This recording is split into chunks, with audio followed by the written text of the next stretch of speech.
Ada satu pertemuan di Davos, Swiss. Pertemuan tokoh-tokoh elit dunia berkumpul membicarakan tentang teknologi yang namanya artificial intelligence, AI. Dalam salah satu pembicara memberikan pernyataan yang buat saya ini satu warning yang berbahaya, yang harus disikapi dan diwaspadai, saudara.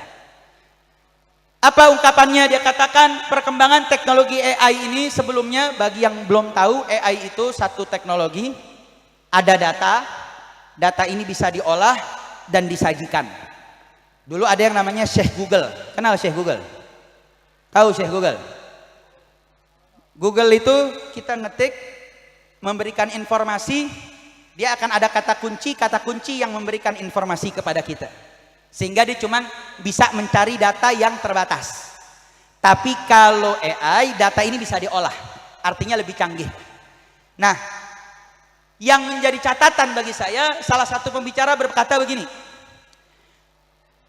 kalau agama-agama ini adalah sumber informasinya adalah data, seperti Islam, seperti Kristen, Nasrani, Protestan, Katolik, Yahudi, maka AI adalah sistem teknologi terbaik untuk mengelola data. Sehingga tidak ada yang bisa mengalahkan AI di dalam mengelola data dan menginput data serta menginformasikan data. Artinya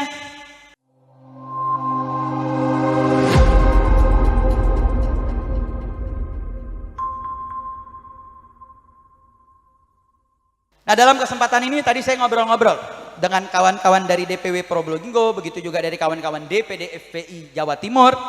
Saya mendapat satu maktok video. Saya ingin ini jadi bahan riset bagi para asatidzah dan kewaspadaan para santri, begitu juga bagi ibu-ibu semuanya. Ada satu pertemuan di Davos, Swiss. Pertemuan tokoh-tokoh elit dunia berkumpul membicarakan tentang teknologi yang namanya artificial intelligence, AI. Dalam salah satu pembicara memberikan pernyataan yang buat saya ini satu warning yang berbahaya, yang harus disikapi dan diwaspadai, saudara. Apa ungkapannya? Dia katakan perkembangan teknologi AI ini, sebelumnya bagi yang belum tahu, AI itu satu teknologi, ada data ini bisa diolah dan disajikan. Dulu ada yang namanya Syekh Google. Kenal Syekh Google? Tahu Syekh Google? Google itu kita ngetik, memberikan informasi, dia akan ada kata kunci yang memberikan informasi kepada kita. Sehingga dia cuma bisa mencari data yang terbatas. Tapi kalau AI, data ini bisa diolah, artinya lebih canggih. Nah, yang menjadi catatan bagi saya, salah satu pembicara berkata begini, kalau agama-agama ini adalah sumber informasinya adalah data, seperti Islam, seperti Kristen, Nasrani, Protestan, Katolik, Yahudi, maka AI adalah sistem teknologi terbaik untuk mengelola data.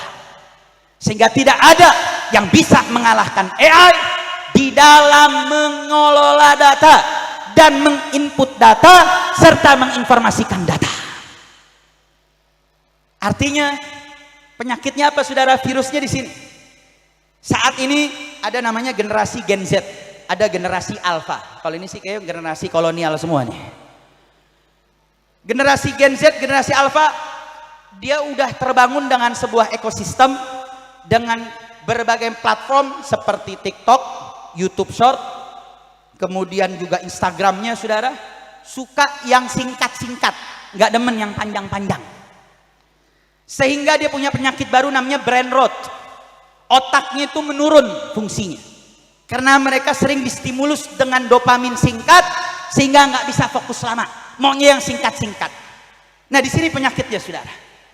Mereka akan mengatakan begini, ya sudah, mau ngapain saya nanya ulama? Mau ngapain saya cari informasi hukum Islam lewat kiai atau lewat pondok pesantren?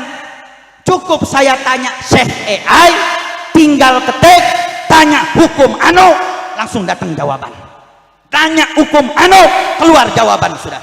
Mau ngaji repot, naik mobil, naik motor, hujan, panas, cukup tanya AI, selesai, saudara. Bahkan dia punya dalil. Kiai ente ini ngajinya berapa banyak sih kitabnya? Habib ente ini hafal berapa matan sih? AI ini 1 juta datanya. Ada yang bilang 1 triliun, saudara. Datanya lebih banyak daripada data kiai. Informasinya lebih banyak dari informasi kiai. Jadi ngapain nanya kiai? Saya mau tanya, kalau ini terjadi bahaya atau tidak? Jawab yang kompak, bahaya atau tidak? Bahaya atau tidak? Bahaya, saudara. Jadi upaya menjauhkan umat dari kiai, ulama, dan tokoh itu bukan barang baru, barang lama. Caranya macam-macam. Ada adu domba kiai sama habib diadu. Ada dipakai teknologi, saudara. Tujuannya apa? Biar umat jauh dari ulama. Kalau udah jauh dari ulama, oligarki yang ngegarong duit rakyat lolos. Yang korupsi bebas. Kerusakan negara nggak ada yang perhatian. Berarti saya mau tanya, upaya menjauhkan ulama kepada umat bahaya atau tidak? Bahaya atau tidak? Maka saya mau tanya semua hadir di sini, para hadirin wal hadirat, siap ikut komando ulama? Siap taat dengan ulama? Siap terus ngaji? Siap mamurkan pondok pesantren? Angkat tangannya, takbir! Takbir! Takbir! Jadi ini yang ingin saya ingatkan, hati-hati. Dari segi fikroh udah ada, saudara.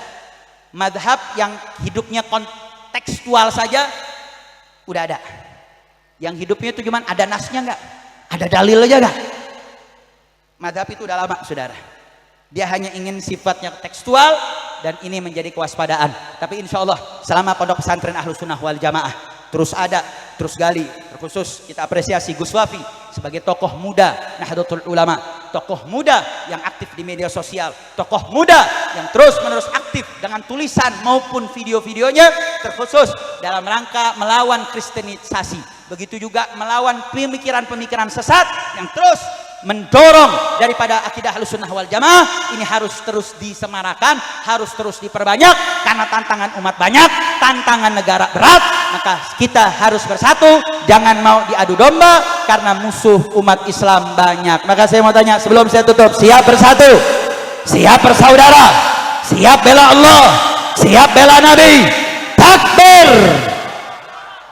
Ini yang bisa saya sampaikan. Jangan bubar dulu. Guru kita Al-Habib Abu Bakar Maulad Dawilah telah hadir dan akan menyampaikan yang akan beliau sampaikan. Ini yang bisa saya sampaikan. Mohon maaf atas segala kekurangan. Wabillahi taufiq wal hidayah. Wassalamualaikum warahmatullahi wabarakatuh.